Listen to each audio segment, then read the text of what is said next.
What's up everyone, it's Nico here. Recently I was able to play a game of Warhammer again for the first time in a while, using my first army ever, the Tyranids. Doing so got me thinking about the possibilities of what'll change when the new Codex drops, and while GW has been slightly delayed on the Codex releases, it's still pretty likely we'll be getting a new book this year. At least I hope so. So today, I'll be discussing what I want out of the 9th edition Tyranid Codex. First, let's identify the weakness of our book right now. I think we can all agree that the current Tyranid rule set is outdated, and arguably one of the biggest victims of power creep in 8th edition. It is easily one of the lowest tiered armies in the game, and before you write that there are a few Tyranid lists that have done well in tournaments, I attribute that more to the player's ability to take advantage of the 9th edition rule set, rather than it being because they are a strong book. As most of us don't play tournaments, and just want to slay some models on a Friday night with friends, the book falls short of the others, there's no doubt about that. So let's look at why. In my opinion, the biggest weakness of the Tyranids right now is that they simply don't hit hard enough. At the beginning of 8th, the horde of Gene Stealers rushing up and moving twice first turn was a big problem, but since then they have become little more than a minor annoyance. Unit placement, chaff in front, stratagems, and abilities that let you fall back and shoot are all common counters. Our shooting units are decent, but compared to other shooting units in the game, I personally feel they're sort of average. The Hive Guard hit hard, but they're prone to whiffing. If there's any kind of modifier in the unit you want to shoot, you'll hit on 4s. At -2 on the Impaler cannons, your opponent can get lucky and roll a lot of 5-ups to save, and the D3 damage means you can get unlucky and roll low on the wounds you do get through. The Exocrine is stellar at taking out Marines and lighter vehicles, but against Toughness 7 it's possible they'll whiff, and at Toughness 8 they'll struggle. To top it off, our main anti-tank beast, the Tyranid, only hits on 4s.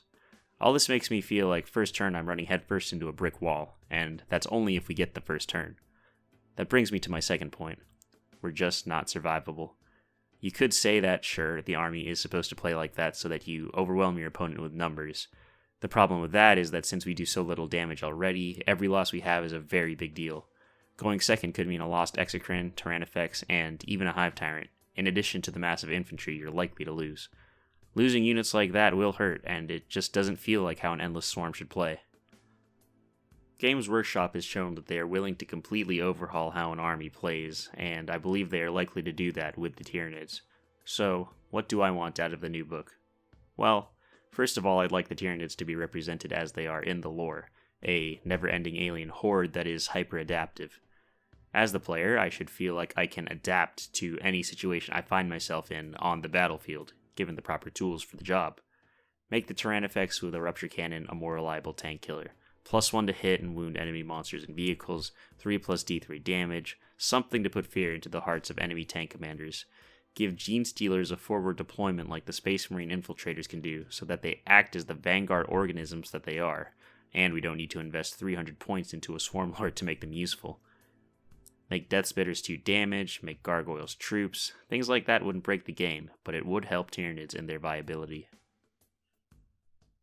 I could go on forever with the changes I want to be made to the datasheets, but as you all know, the datasheets are just the tip of the iceberg. Let's talk about Hive Fleets. Kronos and Kraken are the two most used, while the others are pretty much forgotten, so let's give them traits that reflect their lore. Behemoth was the first Hive Fleet with a brutal, straightforward style. Make it so their entire army can advance and charge, and on the charge their units gain an extra AP. Leviathan has an exceptionally good synapse between their creatures, so reinforce that in the lore, and make it so that creatures within 6 inches of a synapse creature gain +1 to wound the enemy.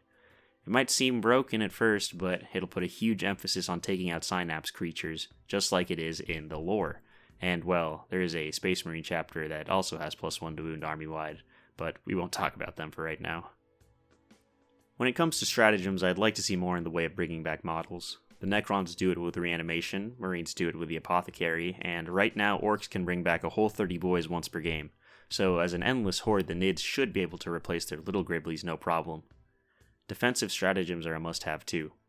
-1 to wound a Carnifex, -1 to hit a Flying Hive Tyrant, things like that so we can even the playing field with the current line of codexes. Moving on, let's talk about Synapse. While most armies have overhauled how their main mechanics work, I think the fearless aspect of Synapse is actually fine how it is, but moving forward I do think that it should affect your opponent's morale. If you're within range, add a simple -1 to the modifiers on attrition tests.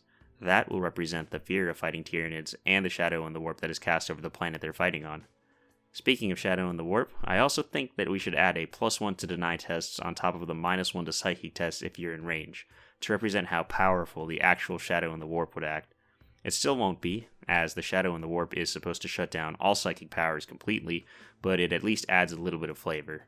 Besides, I think if a psychic hood can do it, then an entire alien invasion fleet can do the same. All in all, those are my thoughts on what I want to see from the 9th edition Tyranid Codex. I know it was more of a summary and not really a deep dive into each individual rule that was provided, but as I was recording this, I realized I could go on for hours if I did that. Maybe I will one day, but for now I'll leave you viewers watching with my current suggestions. So what do you all think? Do you agree? Do you disagree? What do you want to see changed most in the 9th edition Tyranid Codex? Comment down below, subscribe for more content, and we'll see you all next time.